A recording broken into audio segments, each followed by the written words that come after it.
This is Aram Jabari, PR manager at Atlas, and we'd like to give you a sneak peek at the combat system in Game of Thrones, our upcoming RPG based on the critically acclaimed HBO television series and internationally best-selling book series A Song of Ice and Fire by George R.R. Martin. Let's start by taking a look at the core of the game's combat engine, the Active Pause system. Game of Thrones is a fast-paced role-playing game where all combat, skill use, and item use happen in real time.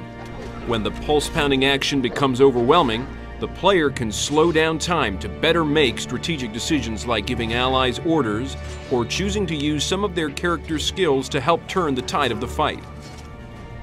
It's important to note that time can never be stopped outright, as it can in many other games. This serves to preserve the tension and urgency one would expect from fights in the Game of Thrones universe. As we mentioned, both of the main player characters, Mors Westford and Alliser Sarwyck, have unique individual classes with inherent distinct skills.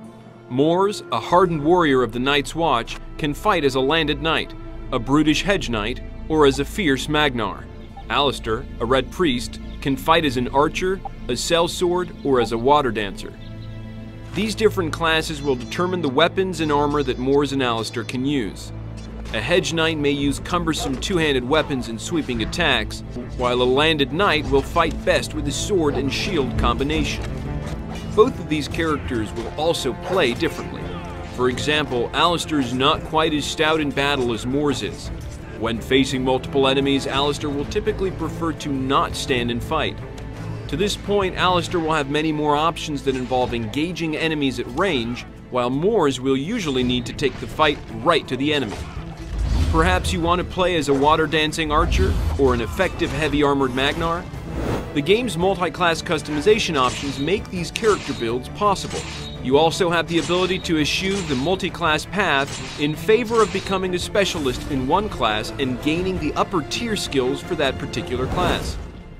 This is just a fraction of the strategic aspects that you'll be able to explore in Game of Thrones. On behalf of everyone here at Atlas, I'd like to thank you for watching, and we hope you're looking forward to playing Game of Thrones when it comes out on May 15th, 2012 for PlayStation 3, Xbox 360, and PC.